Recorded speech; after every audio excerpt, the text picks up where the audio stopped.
How we doing there, boys and girls? Manthieus here, and welcome back to another video. So today I wanted to give you a little bit of a walkthrough through our little starter base in Factorio. For those of you that may not have played Factorio before, the concept here is quite simple. You have crashed onto an alien planet and you need to try and get off it. There are little bugs that turn into bigger bugs that are trying to stop you in your path. What you need to do is you need to go very much like Minecraft. You need to go get some ore. You need to go build a bunch of stuff together. And the key component of Factorio is all about automation. And so it's building little factories to automate things so you don't have to be doing everything by hand. This is a game that I've been absolutely addicted to for years at this point. I've clocked up way in excess of 2,000 hours of playtime in this game. And I thought it's about time to at least bring it to you guys, at least in a small part. Now, we've been playing this a little bit on stream over the last couple of days.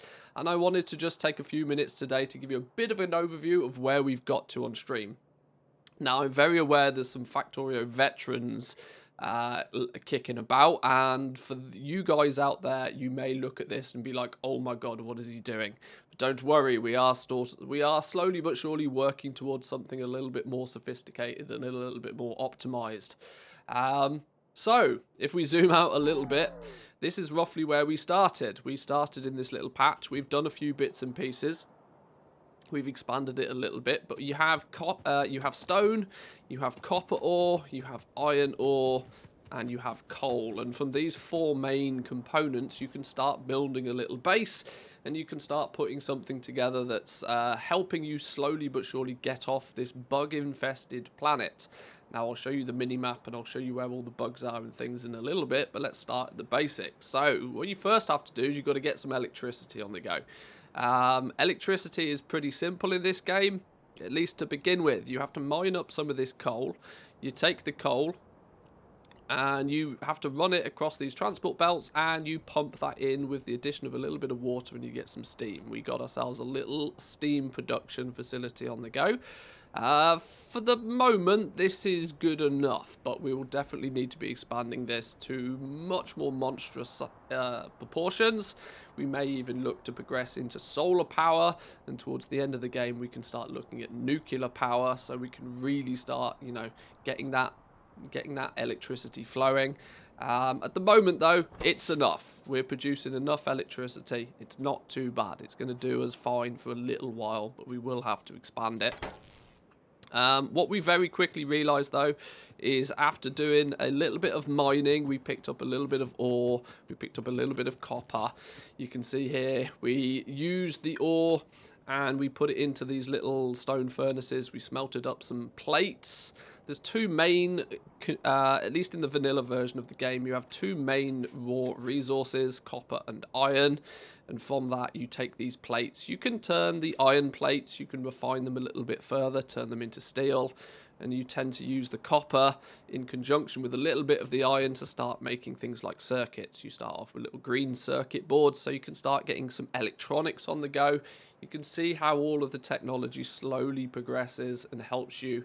The ultimate goal is a bit like Elon Musk, to get in a rocket and send that rocket off into space with a satellite on it, to, you know, ET phone home, call for help. That's basically the TLDR storyline for the game.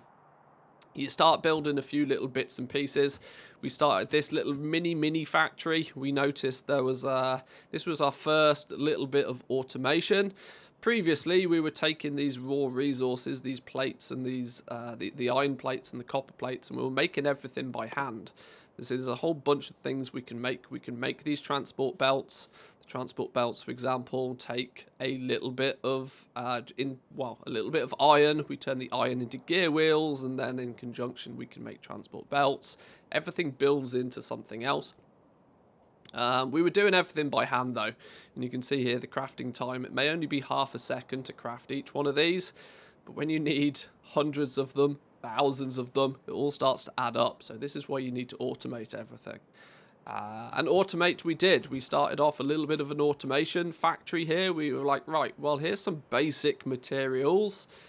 We've got some copper plates, some iron plates. We put some gear wheels on here as well. We turned some of our plates into gear wheels and then put them back on the belt. and we turn some of these into some basic green circuits and put them on the belt. And we quickly realize that, hey presto, with these 4 components we can start making a bunch of useful stuff. All the transport belts we need we can make, all the inserters, which are these little yellow-handed things and these red-handed things that you can see here, moving stuff about, that they take things off a belt and put it into an assembly machine. All of these we were crafting by hand, but now we can automate them all, and we can just run past as and when we need them and pick them up out of a box. This was cool. This was a good start, but we equally very quickly, after an hour or so, came to the conclusion that this was just not big enough. We needed to progress a little bit further than this, otherwise the biters, the bugs of the world, I'll show you the remainder, all the factory in a minute. Have I got any bugs in radar distance? I haven't. These red dots on the map, though, these red dots all over the map are bug bases. Now these, if you piss them off, they'll come and try and eat you. If your pollution cloud, this red cloud, touches these bug bases, they get slightly annoyed and they'll come chasing you. We've cleared out a bunch of them so far, but we've got to be careful. You know, we've got some locals over here that we might need to go and do something about before too long. But yeah, we quickly realized this was not enough. We needed bigger, we needed better, we needed fancier. And so we were like, right, let's take the resources that we've got and let's try and build something a little bit bigger. This led us on to this little monstrosity. Going from building, you know, a handful of stuff, we can see if we look on our mini-map here, we started off with, like, you know, 6 little smelters for iron, 4 little smelters for copper. No, this was not good enough. This was not good enough. We needed something a little bit bigger.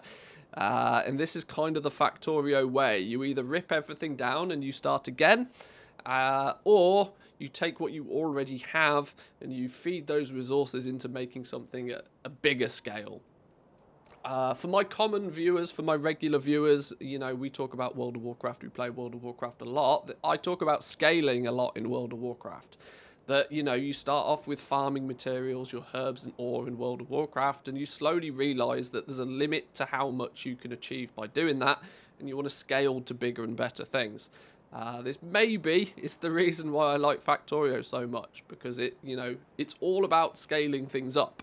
So we moved to this little monstrosity. To explain this in a little bit more detail, it's actually a bit easier to see the process here. You're taking your ore, your raw resources, you're pumping them in, you're smelting it out, and then you're spitting them out onto more belts, and then you can feed them into yet more factories. Along doing all of this, you have to start researching science. The key thing here is that you need to create these science packs. We have access to red and green science packs currently. You make these science packs, and in utilizing those science packs, you can learn new technologies. And of course, it's a bit of a pyramid in terms of you start off with only having basic stuff, but eventually you get some really fancy things. I mean, even like big spiders, big remote control spiders that cost hundreds of thousands of, you know, seconds or even many hours worth of research to go into making these things, but they're incredibly powerful, and we can make big artillery rockets and atomic bombs.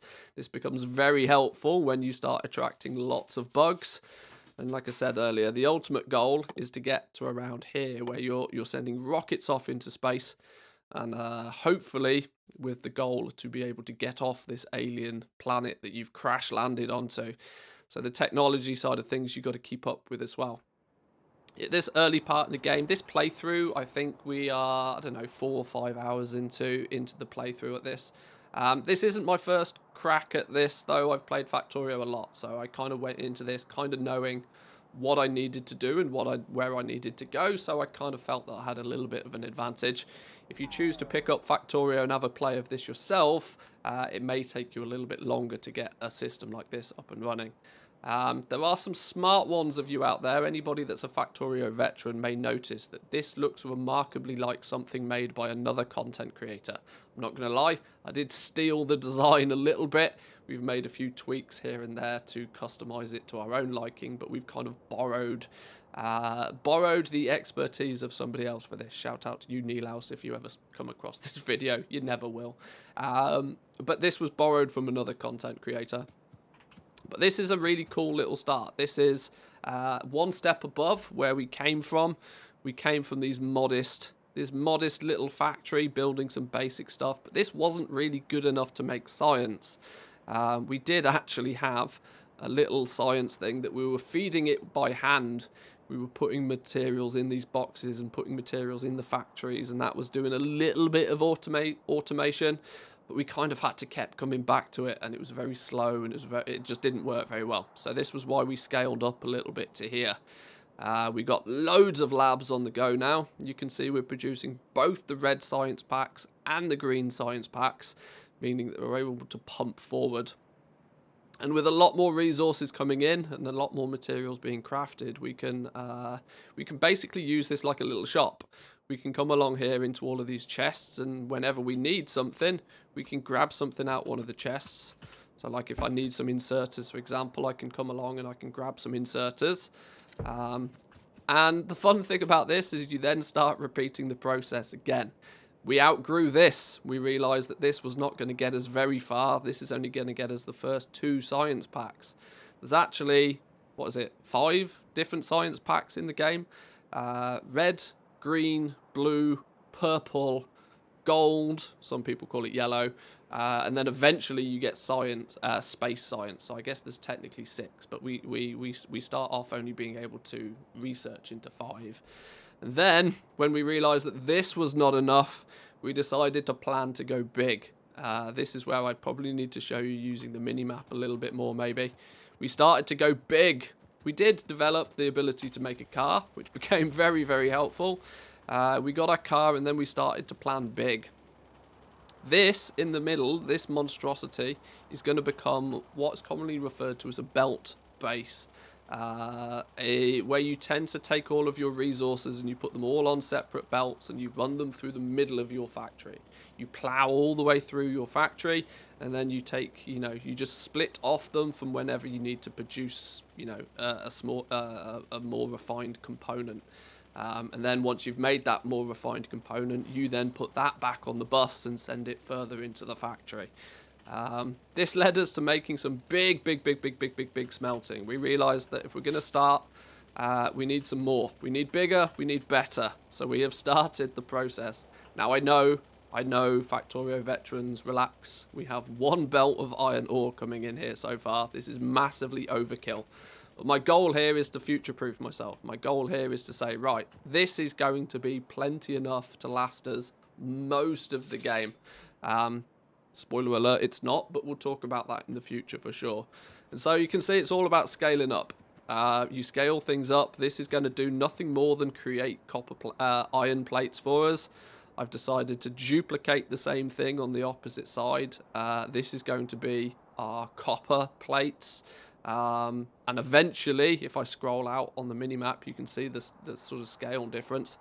Our factory will run all the way through the centre here. We'll have to do something about these locals. Maybe send the exterminator out to get the locals, because they're going to be in our way. But we run our factory all the way through the middle, and we have lots of little factories off the side of it producing all the stuff we need to continue our research and to build our rocket to get off the planet.